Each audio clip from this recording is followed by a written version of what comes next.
मेंढीवर सगळं चालतं काय? हायवे मध्ये जमीन गेली तर बहीण वादी झाली आणि भाऊ प्रतिवादी झाला. भाऊवादी बहीण प्रतिवादी मोवळी ते भाऊ राया कोणाला दाखिता? अय निवांत विचार करा. रक्ताचे नाते संपून टाकले आणि बसणाऱ्या माणसाला सांगून ठेवतो कोणाशी दुश्मनी करा, रक्ताच्या नात्याशी करू नका. हे मित्र हे सगळे तुमच्या फायद्यापुरते आहेत, हे ध्यानात ठेवा. अरण्याला आग लागल्यावर हरणाला पळून जायचं सांगावं लागत नाही, आणि फुलातला मकरंद संपला की भुंग्याला सांगावं लागत नाही तू निघून जाय. एकदा तुमचा खिस्सा रिकामा झाला ना, अंगातली ताकद रिकामी झाली, आज तुमच्या मागं जेवढे हिंडत आहे एक सापडायचा नाही. पाहायचा असं प्रयोग तुम्हाला तर फक्त आजपासून तुम्ही तुमच्या मित्रांना 8 दिवस पाजू नका. एक मित्र तुमचा रेंजमध्ये राहणार नाही. फक्त पाजू नका 8 दिवस. हे नालायक तुमच्या मौतीला सुद्धा येणार नाही. काय म्हणते तुमचं? ते म्हणतील मला जाळल्यावर कळलं, लोकांना वेळ नाही आहे. हो समजा शहरात आपल्या मळ्या बेळ्यात माणूस मिळाला तर गावातला माणूस मळ्यातल्या माणसाला फोन करतोय अंत्यविधी कवा आहे, उचलल्यावर सांग. म्हणजे मी तेव्हा निघल, नदीवर आल्यावर परत मला फोन कर बरं का, म्हणजे मी आग लागे पोहत. लोकांना वेळ नाही. हे तुम्हाला वाटतं हे मित्र आहे? भुईमुगाच्या शेंगात दान आहे तर त्याचा मुक्काम पोहत्यात. एक वाक्य सांगू तुम्हाला, तुमच्यावर आणि माझ्यावर किती मोठे प्रसंग येऊ द्या, रक्ताची माणसं प्रसंगाला आहेत हे विसरू नका. आपला भाऊ आहे ना, आपलं त्यांचं जमत नाही, माझं माझ्या भावाचं जमत नाही, तुमचं तुमच्या भावाचं जमत नाही. हा व्यवहार आहे, नाथ नाही. त्याच्या घरात जाऊ नका, त्याचं तोंड पाहू नका. पण तुमच्यावर प्रसंग येईल ना तेव्हा तोच आहे हे विसरू नका. तो तुम्हाला पैसे नाही देणार, पण तुमच्या मुलाला तो म्हणेल अर्धी भाकर खाऊन जाय आणि 1 भाकर डब्यामध्ये घेऊन जाय आणि हॉस्पिटलमध्ये नेऊन दे. पैशाची अडचण असली तर तुझ्या चुलती का माग, कोण म्हणणार? मग देवाने ईश्वरी नाते साध्या बोगस म्हणून निर्माण केले का? बहिणीच्या मागं भाऊच उभा राहावा का, भाच्याच्या मागं मामाच उभा राहावा का? मी बहिणीला जशी साथ दिली तशी तुलाही देईल. आम्ही पैशाच्या कमेंटीत मामाच बदलून टाकले. हे डुप्लिकेट नालायक मामांचं काय खरं ते? ती महिन्याला बहिणी बदलवणारी माणसं ती मराला तुम्ही घेण्या देण्याचं. घरचा गेला आणि दारचा गेला, मामाच नाही राहील. अहो नाथ ते. आणि आपल्या लोकांनी पैशाच्या गमेंटीत नाठे सोडून दिले. काय होतं बा आपल्या मागू जनता आहे. जनता एवढी सोपी नाही.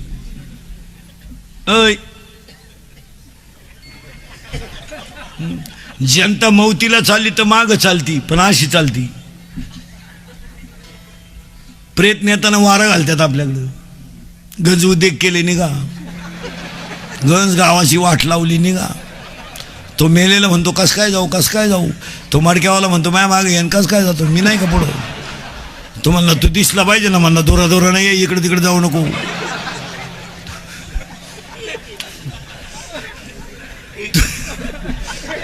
तो म्हणला भूक लागली, मग म्हणला भात बांधून आणला. भूक लागली मग म्हणजे काय, भावळाटपणा करू नका. मग थांबल तिथं भात खाईन, तसाच पुढं जाय. मग तिथं दगड ठेवत्यात खून म्हणून, याच्या इकडे त्यानं यायचं नाही. काय लोकांना घेणं नाही. तुम्ही मी भ्रमात आहे महाराज, आणि आपण सगळे कसे ते भ्रमात. आणि ते म्हातारं बांबवलं ते आंधळं, आणि भीमानं त्याला दम दिला. आंधळ्या तुझी 100 पोरं म्या मारल्यात एकट्यानं न पाचता. मग पूर्वी अशी पाजून मारामारी करीत नव्हती. आता आलं एवढ्यात लाव त्याला घोडा आणि घे बरगाड्या मोडून.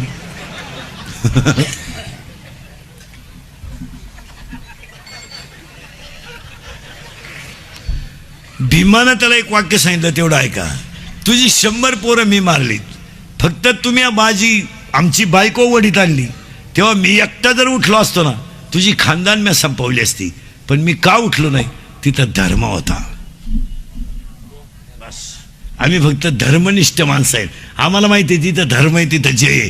तुझी 100 पोरं म्या मारलीत. आणि कशी मारली ऐक. सकाळी एका पोराचा इतिहास, संध्याकाळी एका पोराचा इतिहास. म्हातारच उपाशी मारलं त्यानं. मग युधिष्ठिरानं भीमाला विचारलं, दादा काय भानगडे? महाराज रडलं ते आंधळ.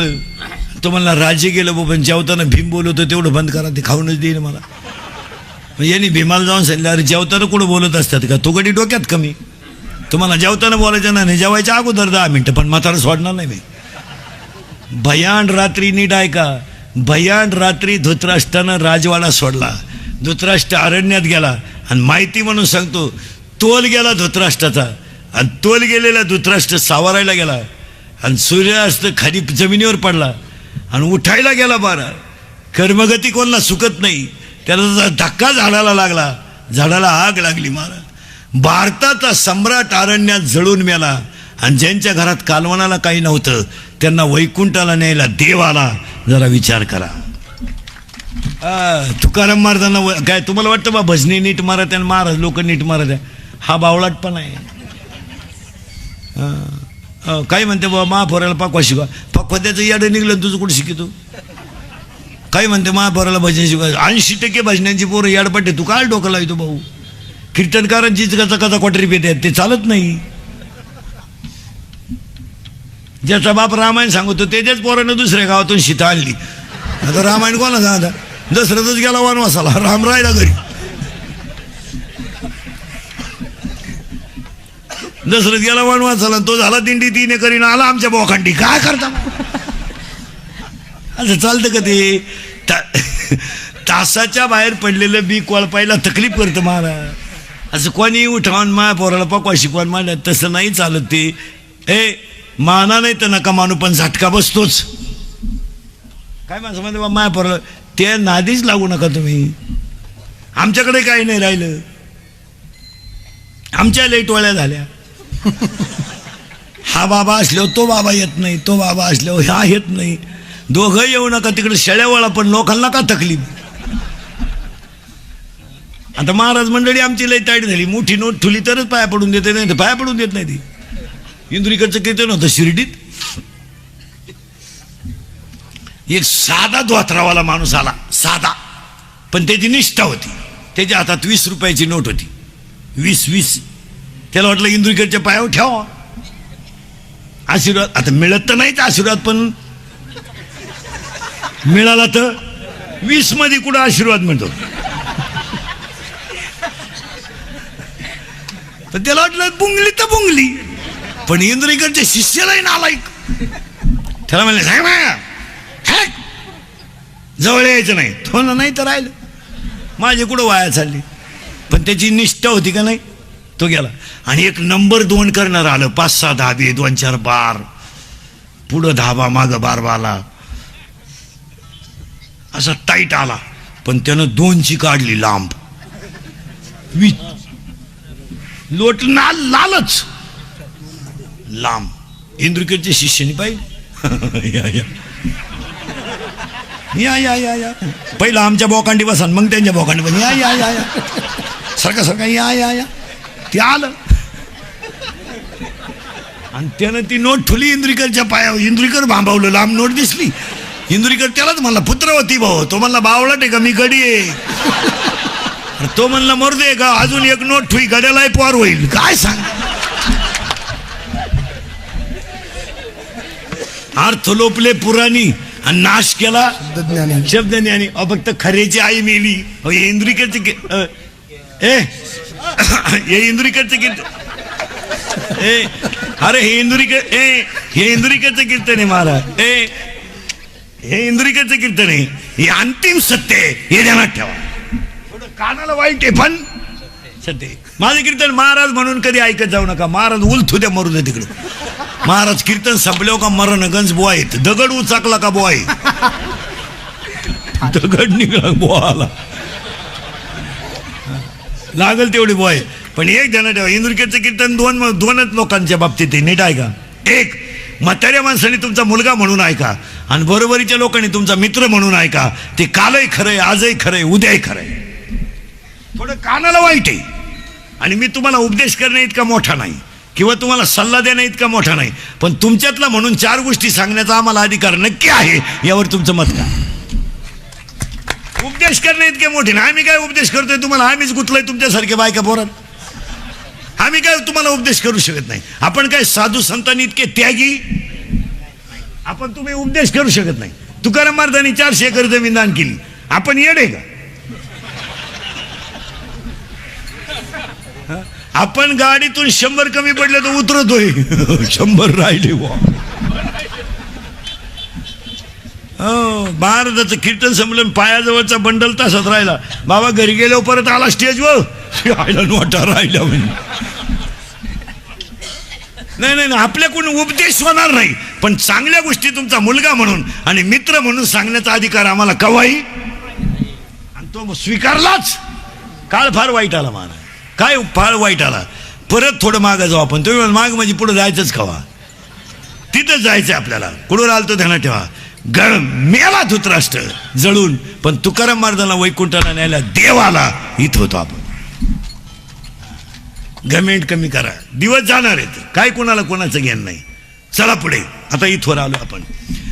आता सगळ्या माणसाला मॉडिफिकेशन मध्ये सांगतो, बसलेल्या सगळ्या माणसांकडे मोबाईल आहेत. अंडरपॅन्ट नाही काहीला, आतली चटी नाही, मोकळा आहे, पण हँडशीट 9,000 चैन उघडी ना, तो नाही मोकळा, काही रेंज मध्ये.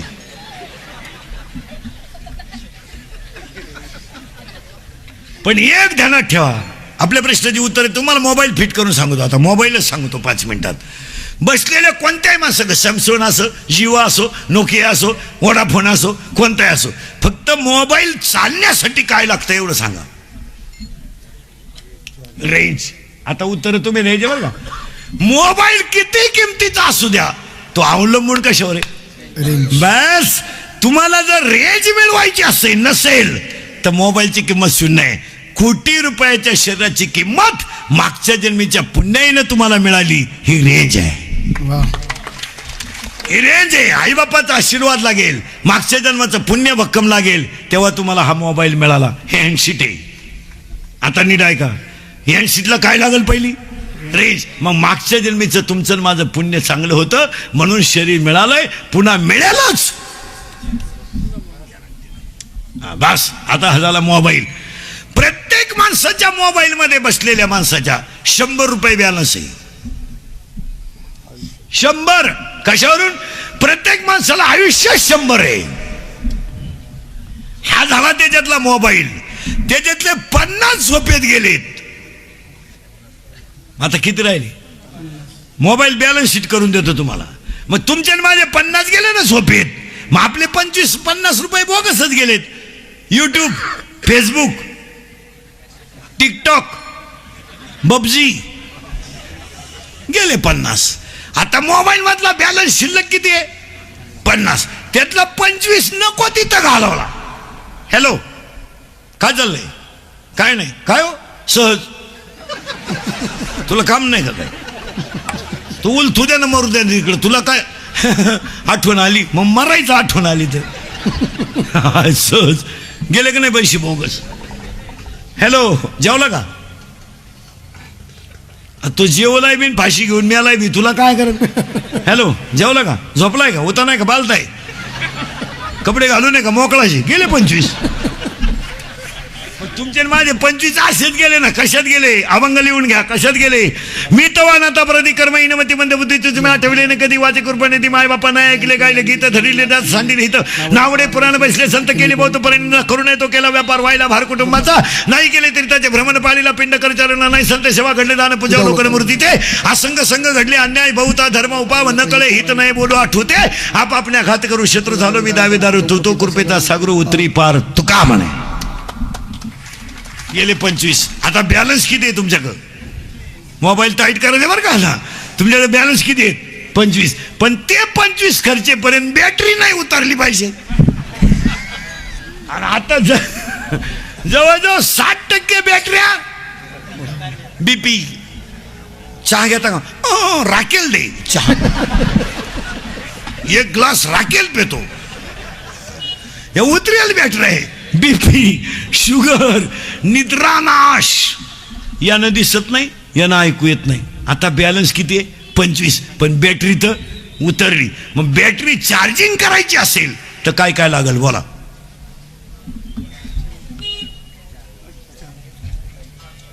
एक लाईट पाहिजे, 2 पिन पाहिजे, चार्जर, त्या चार्जरला पिन पाहिजे. मग ऐका उत्तर. आता उत्तर ऐका. बॅलन्स 25. तुम्हाला अनेक जन्माची पुण्याईची लाइटिंग तुमच्या जीवनात पाहिजे. 2 संतांच्या कृपेचं चार्जर पाहिजे, चांगलं वागण्याची पिन खोसली पाहिजे आणि भजनाचं बटन दाबलं पाहिजे, तेव्हा हा मोबाईल चार्जर. बटन बिटन खुसून ठेवलं, पिन बिन खुसून ठेवलं, बटनच नाही दाबलं. का हो चार्जिंग होईना त्यानंच नाही राहील मरशील ना तसं. भजन केलंच पाहिजे. मग काही अशीच आहे, एक लग्वीला गेलं मोबाईल आला, मग चैन तर खोलावं का नाही.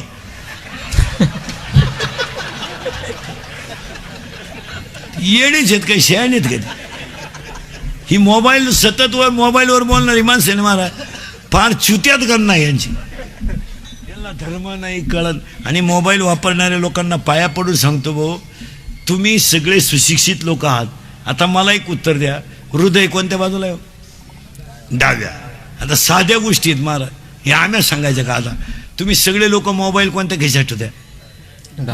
तुम्हाला साध्या आकली आहेत का नाही काही?